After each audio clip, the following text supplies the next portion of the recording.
Hey guys, and welcome to the Restaurant and Bar Marketing Podcast. This is your host, Erik Shellenberger, coming to you from Los Angeles, California. So I'm going to do another AI video, and this one may be the most important one because this video, I'm going to break down how to understand how AI will find our restaurant or bar online, how it will rank us accordingly, where it puts us in the list of all the rest of the competition around you. So I did several chapters in my books on SEO, search engine optimization. That's what I do for a living, and that's how I help my clients get to the top of the Google results. But really and I think I said this in one of the last podcasts, but the statistic is by 2026, Google's going to lose 25% of its search volume. That is a whole bunch of search volume. It's going to lose it to AI, which is not a bad thing. As long as we're positioned correctly to show up in all those AI searches ahead of our competition. And now is the time, now is almost too late to get on the bandwagon to get yourself positioned well with these AI computers. So we're at the top of those lists when people start changing their behavior over to searching for restaurants near me, that type of search through ChatGPT, through Gemini, through any one of these AI computers. So there's three basic rules of becoming visible and becoming very relevant in the AI searches. And the first one is going to be consistency.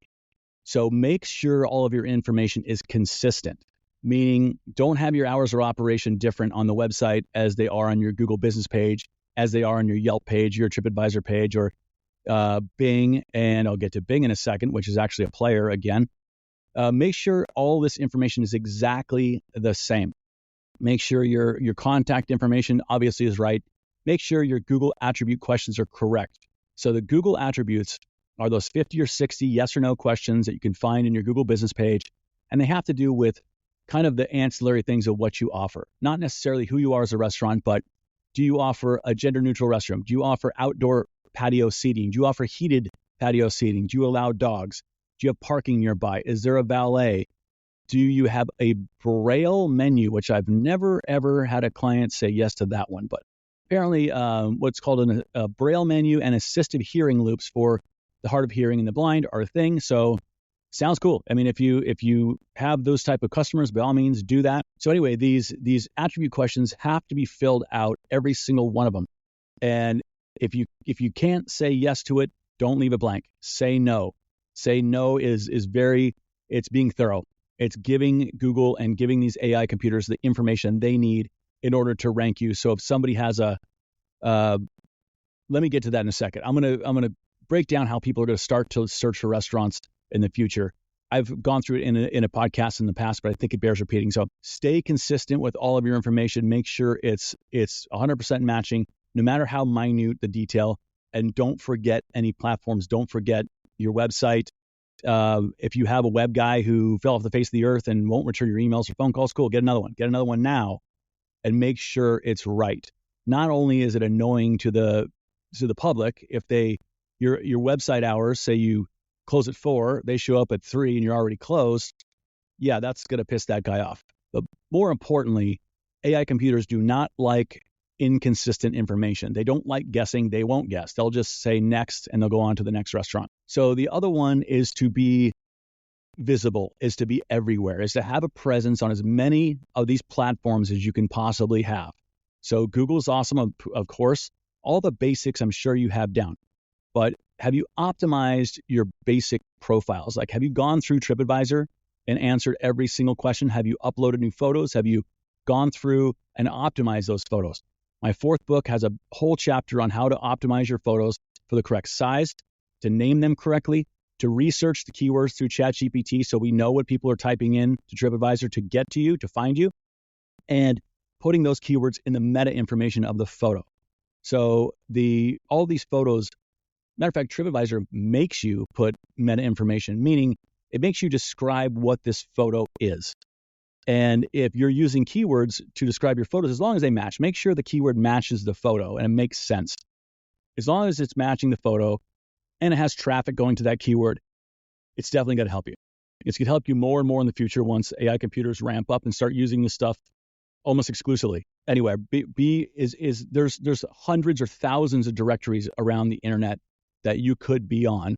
And The problem is most people have never really heard of a lot of the directories that are at our disposal. So, the basics, we got the search engines, the social media pages, TripAdvisor, Yelp, all that stuff. And then you start getting into some weird ones that I, as a business, Bar Marketing Basics adds all my clients to these weird ones. They're things like YP.com, which is the new Yellow Pages, which nobody is going to ever search that's younger than 70 is going to search you on YP.com and find you and make a visit. It's just not a realistic thing. But AI computers, especially ChatGPT, uses YP.com. And so if these computers are looking for, hey, I need to know I need to find a person. I need to find a business. Who does this service? And ChatGPT is going to YP.com and you're not there because you've never heard of it.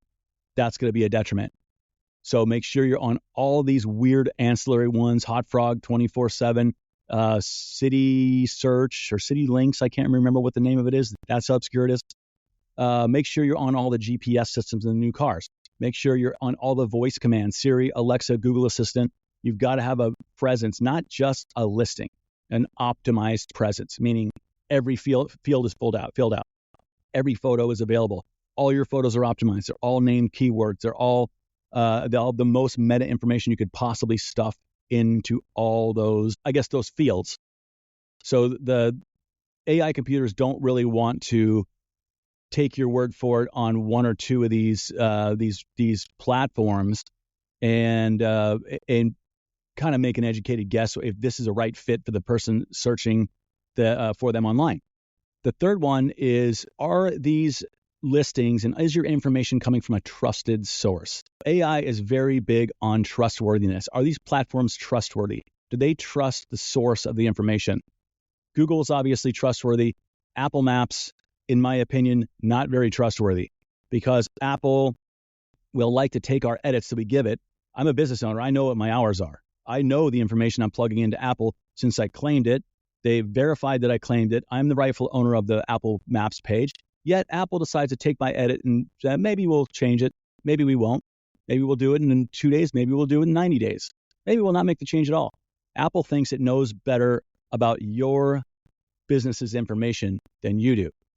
Awful platform. I've said it a million times. I cannot despise Apple Maps and the Apple platform any worse. It's absolutely terrible. Once your information is all accurate, once it's consistent, the trustworthy factor goes up. So once these computers are trusting not only the content of your information, but the source of the information. So you don't want to use any of these weird black hat techniques, which put all your information out there on these weird platforms that are India-based or China-based or whatever. That's going to hurt you. Don't take a cheap, easy way out that's going to be a lot worse. Once all these elements are put together, that's kind of when the magic happens. And that's when AI recognizes you as a trusted source with a whole bunch of information that's very accurate and it's very well done. Then they'll put you toward the top of these searches. I'm going to go over a scan of what, if you're listening to this on the podcast, this is a kind of a visual part, but if you go to barmarketingbasics.com and you go to scan your restaurant or bar, then you can scan your own place. You can see where are these directories you're missing from. It'll give you a very clear picture of, you're on Google, but you have some errors. It finds your Facebook page, it finds Bing, Yahoo, but you have errors. Some of them are going to be consistent, some of them are going to be correct. If they're correct, great. If they're missing completely, we've got to fill those in. So what I do at Bar Marketing Basics is I have software that will sync your business's presence to all these directories. So it's over 200 directories that when I create a profile for you in my software, it will duplicate that profile across all these different directories. So it is consistent. So it is trusted. So it is coming from a good source. So it is all accurate. The keywords are correct. Everything is as good as AI would like to see it. So that's what I do. That's how I get my clients to the top of these searches. And that's exactly when the magic happens, is when you have all this stuff in sync. Go to Bar Marketing Basics, scan your business, put your address, phone number, and the business name in there.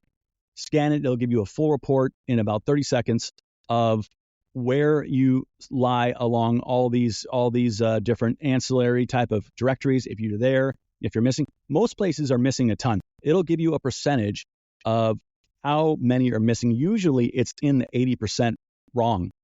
department. So if you end up scanning, you're 60, 70, 80% missing. Some of them are 100% wrong, meaning there's at least every directory is either missing or has errors, including the website, including the Google page, including Yahoo, Bing, all these, which is going to really, really be a detriment to your search engine ranking. Anyway, run that report. If you like what you see, if you want to do it yourself, by all means, you'll have to do it manually. It's going to take months. And then keep this in mind. If you do want to do it manually, you're free to. These computers all share information with each other, and all those platforms share information. So if you don't have something like a piece of software syncing these and locking the information in, you're going to upload your profile. It's going to be correct. It's going to be beautiful. 30 days later, you go and look at it and like, wait a minute. There's a bunch of edits that hit this that I didn't know about, and now your information is starting to go awry again. Now it's starting to be inconsistent. Now it's like, wait a minute, my hours aren't that. I didn't tell it to mark my hours of what's showing up. Right, because a lot of these, if one of these platforms gets your hours of operation wrong, other platforms will share that information, assuming it's correct. When we're not involved in the process, it just does it. So last thing you want is to do all that work just to have it be undone by these directory computers. So only way to lock it in is to use expensive SEO software, or to use a firm like mine, like Bar Marketing Basics, like any of these guys out there that can do professional grade SEO and lock your information in. Please run a scan and let me know what you think. If you'd like to hit me up after that, please do. If you don't, no worries. Okay, so that's a rundown of how AI computers work and how they'll find your information or not find your information online. And there'll be a lot more AI-based podcasts, so stay tuned. Thank you.